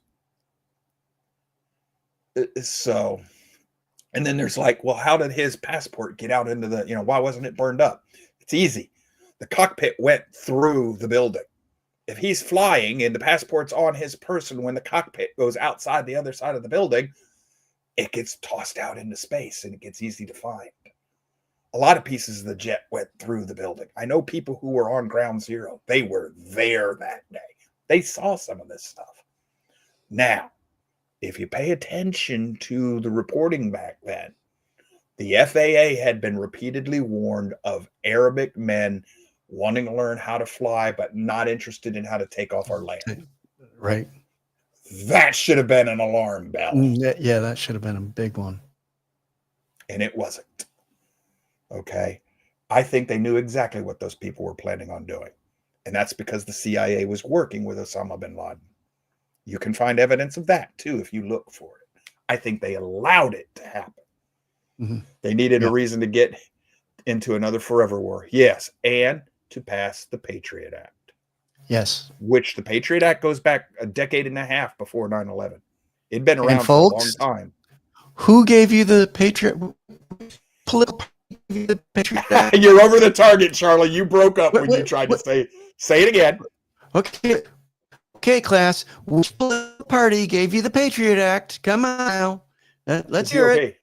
The GOP. What? What? The GOP? What? Yeah. Smarter even back then. I was smarter because I wasn't a Republican back then. I don't know if I'm the only one, but boy, you're breaking up hard on my end right now. You're over the target. You're taking flack. Yep.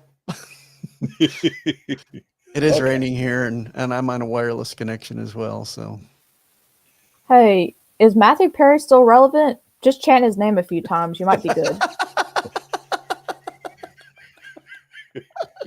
Yeah, that too. Oh, jeez. All right. So I'm talked out. Was it a good show today, Charlie? Were you happy, joy? I hated this show, but I always hate these. You hate every Monday show I do for you. I do, but that's okay. I brought the happy face. I'm still here, right? I'm still here. I'm still the producer. He's just mad because he glitched out. Well, yeah. Max Headroom. Right. Yeah, you were doing that. Okay. So, I got to do this before we quit for the day. They'll believe in chemtrails, but I can't convince them of Bigfoot. I've got footprints with dermal ridges. I've got palm and fingerprints with dermal ridges. I've got DNA that comes back as unknown primate. Hair samples that come back as unknown primate.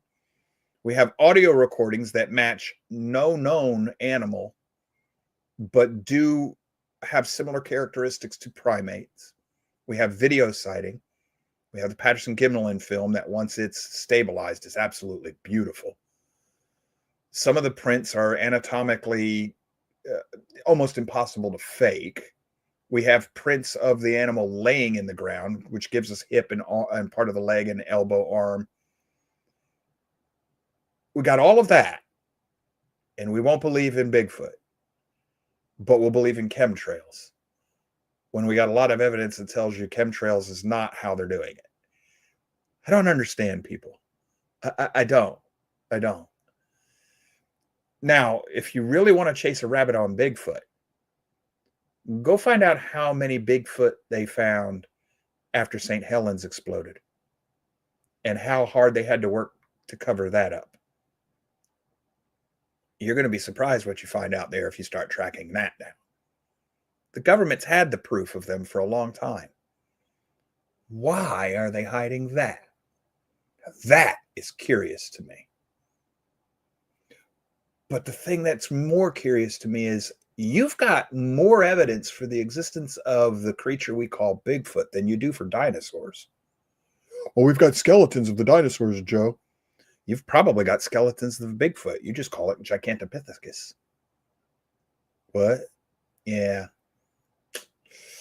See, when I have a great ape skeleton and I just say, well, that died off 100,000 years ago, even though it's not old enough to be that old, and you can just brush Bigfoot away, even though you've got what you're wanting. But then you got a skeleton of a dinosaur and nothing else, and very few full skeletons of the dinosaurs. And we've got all this information about dinosaurs based on speculation, and we'll believe that.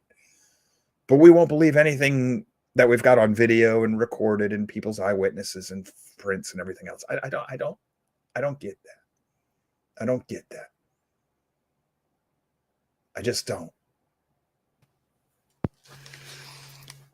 We have they a don't want caller, man. Joe. All right. Who we got? Go ahead, Jimmy. Mr. Zinker. Hold on a second. Is it coming through? Uh-oh. Oop, hold on. Hold on. Charlie's being Charlie. Yeah, try it again, Jimmy. Hey, am I coming through okay? There we go. Hey, it's Jimmy. Jimmy Z. What's up, bro? Hey, buddy. Been having a lot of signal trouble this morning, so I apologize if we can't do this. We'll give it a try. Okay. Last week, you mentioned a proverbial day Yes, in sir. your show. You there? Yes, sir. Go ahead. We're listening. Yeah, we're here. Wanted to comment on that proverbial. You may remember a fellow in Valdosta by the name of Mark. That's Yes. very much a leftist antagonist. Yes, sir. Very communistic in his values and thinking. He likes to throw that at you. You know, if you say they, he'll come back with, who is this proverbial they? And he'll do it in such a tone as to kind of make you come across as a moron or somehow. In other words, he mocks you with it. You follow me? Yes, sir. So my response to people like that when they ask, who is this proverbial they? Ask them if they really don't know the answer to that question, because I think they do. And then when they throw that back at you in that mocking tone, just simply say you are. Yo, that's beautiful. That's beautiful. Anyone who by default or by intent furthers the Marxist agenda is who we are referring to when we say they. Barack Obama. I would blow that up, Jimmy. Not just Marxist, secular humanist. Because a progressive, a socialist, a fascist, they're just communists by a slightly different flavor. Sure, yeah. At the end of the day, it's communism. Yes. But they can't allow that label. That label carries too much of a stigma, so they come up with fancy things like progressive, or their favorite at the moment happens to be democratic socialist. Which is communism. Basically, communism coming in by vote rather than by force through a violent revolution. Well, that's how communism always comes about. You vote your way into it, but you got to shoot your way out. No, the Soviet Union didn't. They had the Bolshevik Revolution. That's why I've taken to calling people like Mark Bolsheviks. Boy, they don't like that because the shoe fits. True. And I have gotten a lot of attention from them with the exception of one in a Facebook group who said, who basically, he said, yeah, I'm a Bolshevik. Well, if you want to admit to it, that does us all a favor. Yeah. But the proverbial they, if you're trying to participate in a debate somewhere like in a Facebook group and you're hit with that, and then they'll do it mockingly, just simply tell them, Mark called in on 105.9 one day and threw that at me, and I called back the next morning and said, if you have a watermelon patch and there's 3 watermelons in it, and you go out there the next morning and the 3 watermelons are gone, but you got footprints everywhere, you have a proverbial they. Yeah.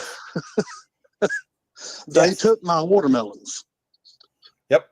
But if it's a name you want there, sir, you're the proverbial they. Anyone who votes for that socialistic, Marxist, communistic agenda is who we're referring to when we say they.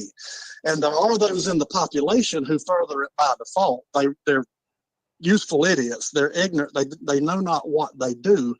But there are those in that circle, who would be the party leaders, and they know what they do. Yes.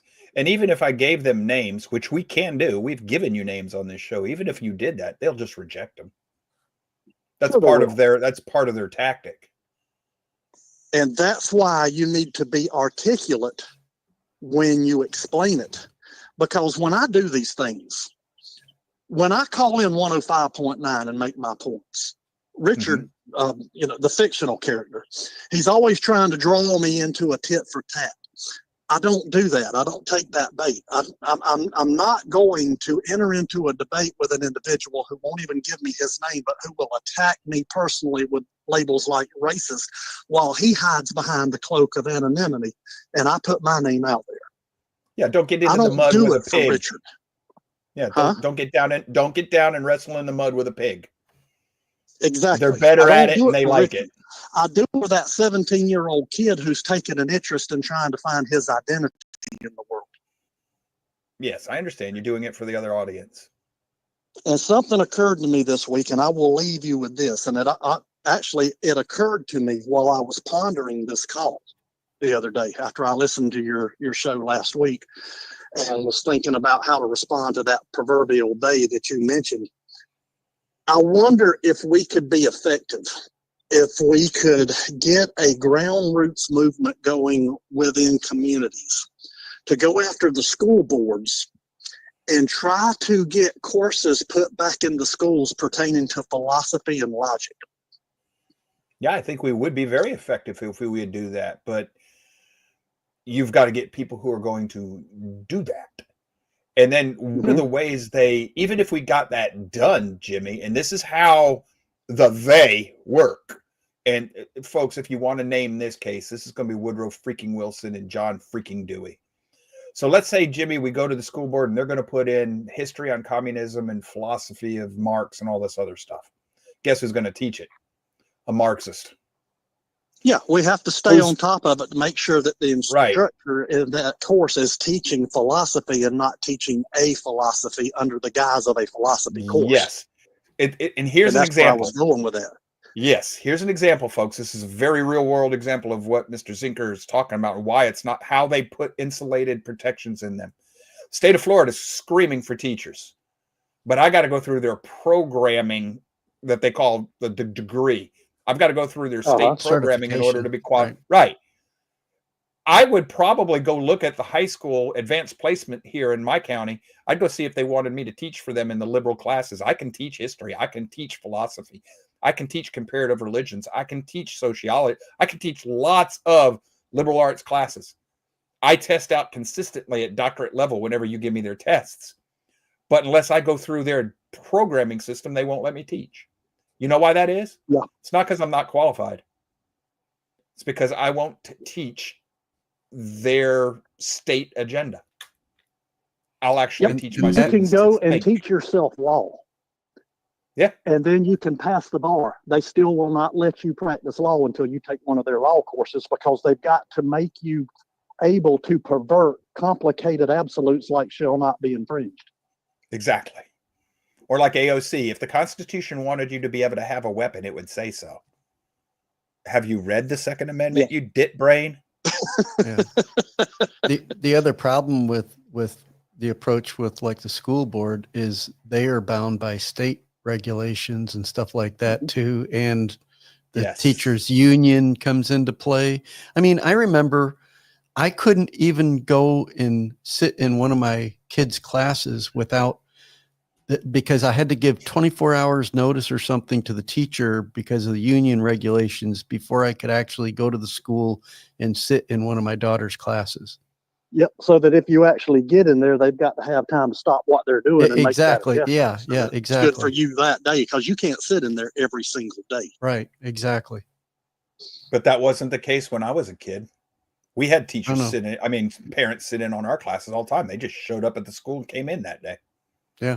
Mm-hmm. Yes. Multiple layer of protection coming through back in the early 70s, mid 70s. Multiple layers of protection of what quote unquote they have done. Yeah. And I mean, we've got nothing but corruption in our county. Multiple level. And Charlie's probably more on par with this than I am. We've got everything Yeah, that we corruption's need. everywhere. Yes, but I mean, it's really bad in this county right now. It's To the really state, bad right we've now. got a lawless sheriff that needs to be in jail.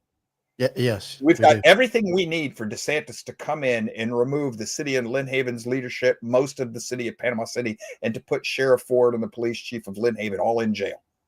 Yeah. He could do that, right? Where is he? And well, he doesn't know about it. Wrong. Bernie Thompson's made sure that the state government knows what's going on. He went down there and told them. And what are they doing? They're trying to put the reporter who's been on top of this the whole time, they're trying to put him in jail by framing him. Yeah. He's had to fight several lawsuits. Yeah. Yep. And we've got a Republican governor who won't do anything about this. Don't tell me the Republican Party isn't involved in what's going on. It is. It is. No. And if you think that, well, he's going to be a different Republican, the Republican Party will not allow you to be part of its party unless they have some control. You'll never get there if you're not part of that corrupt. Yeah, he got to be part of the they. Yeah. Which should tell us something about Trump. Yeah, I didn't even call in to go there. I've said enough about Trump, and I've been proven right the entire time. I gave it a try. I will bow out with that. You got my attention when you said something about the proverbial day last week. That's one of the doors they like to attack. So I just wanted to call in and make that comment so that for those listening, when you're attacked by someone like Mark who wants to make you look stupid by mocking you and saying, "Who is this proverbial?" they simply respond, "You are."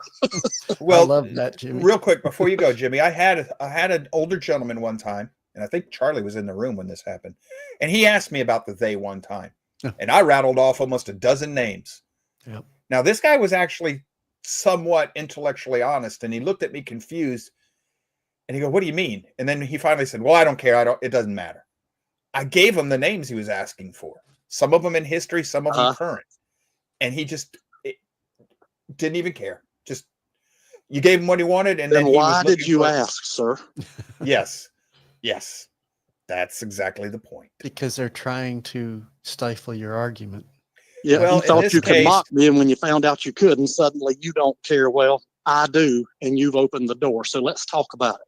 Right, but in this case, this particular gentleman, I think the reason he wanted to sidestep it was he was looking to protect his worldview.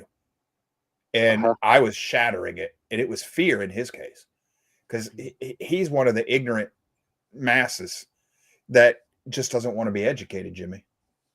And I think I'm going to give him a little grace. In this case, it was like, oh my God, this Joe guy, he knows what I'm talking. He knows what he's talking about. Here are some names for me. Oh, no, it can't be. And it's a case of, no, I can't turn around and look at the monster. And I think the majority of people, that's the problem is. Jar, what's the first thing he's going to do? When a what's head's caught in a jar? Yeah, when a kid's hand is caught in the cookie jar. So he's asked Mama for a cookie. She said no. She walks in the kitchen, and there's the kid with his hand down in the cookie jar. What's the first thing he's going to do? I'm not doing it. It's not me. He's going to snatch his hand back.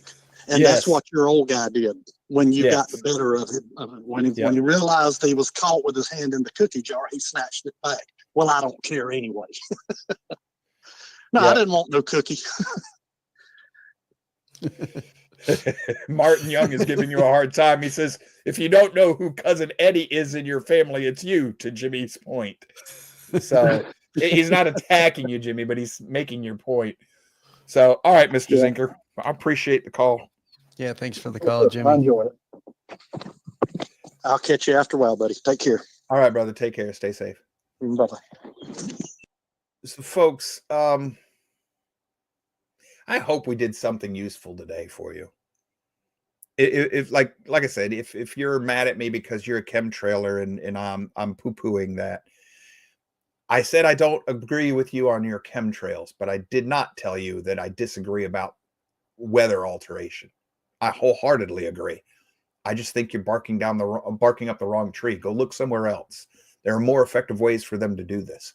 More cost-effective, sneakier, harder to expose, harder to explain for people to understand it. What they've done is, by perpetuating your chemtrail theory, is they've misdirected you off in an area where you can't do them any harm. I think you should go barking up different trees where they're actually at, and you could probably do them more harm there. But this is part of how the conspiracy theory thing is used to help protect the deep state. As long as you're barking into an area that doesn't cause them harm, they'll let you, they'll help you. Just like I follow a site that gets into UFOs.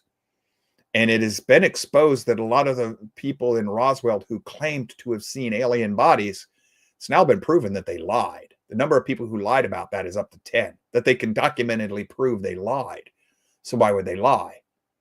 Because it furthered what was really going on there. It protected the truth by furthering a lie. In this case, the lie was that it was UFOs from outer space. Well, that's nothing that they have to worry about. So perpetuate that lie, hide the truth. What they were doing was experimenting with technology that they acquired from the Nazis. I firmly believe that. Just like the idea that they're causing fires using space-based lasers.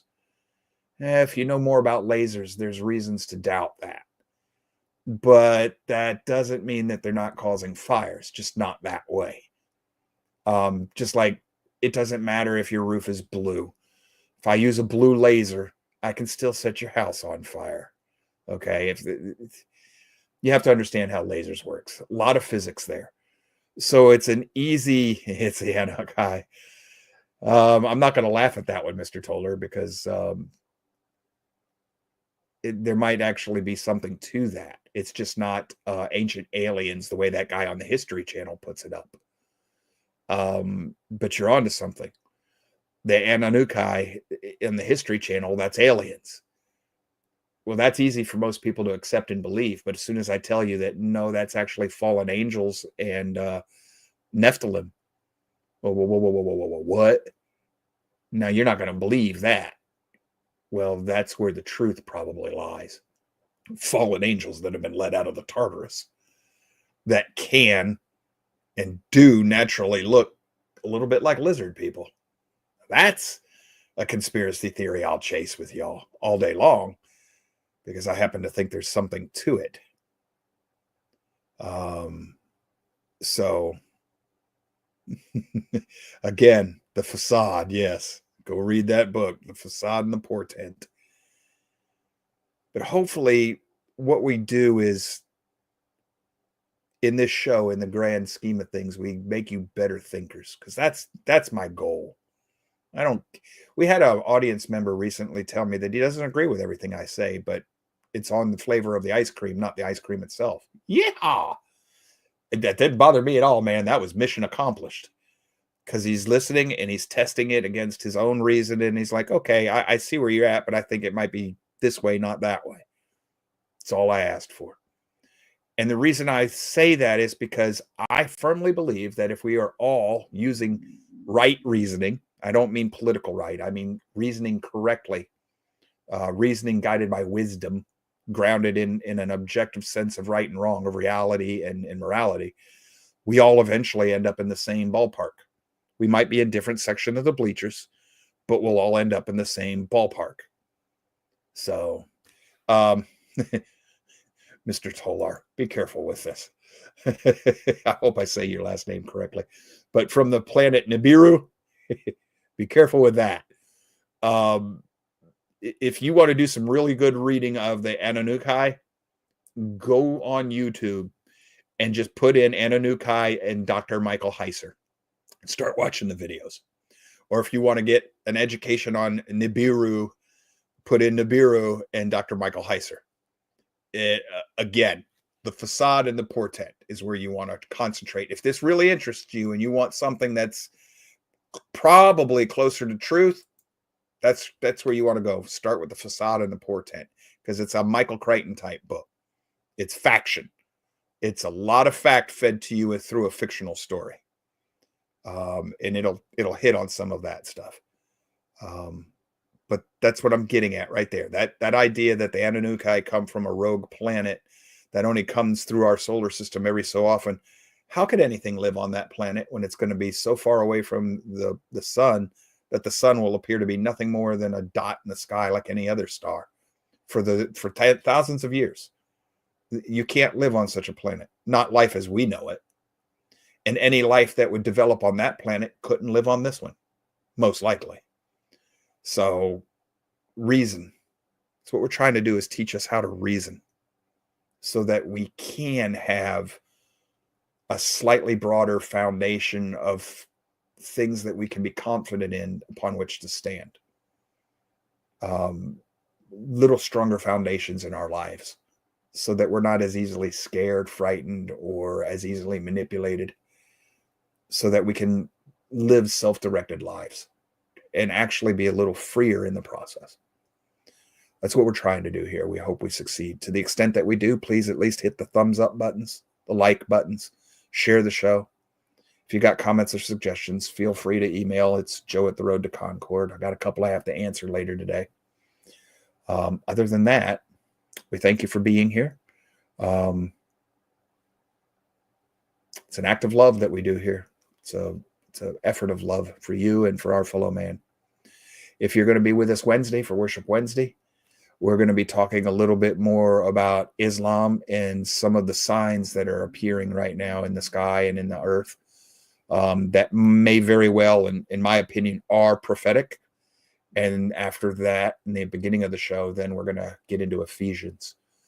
We did a study on the book of Hebrews recently. We're going to start in the book of Ephesians, because the book of Ephesians is teaching us something that I think most of us missed.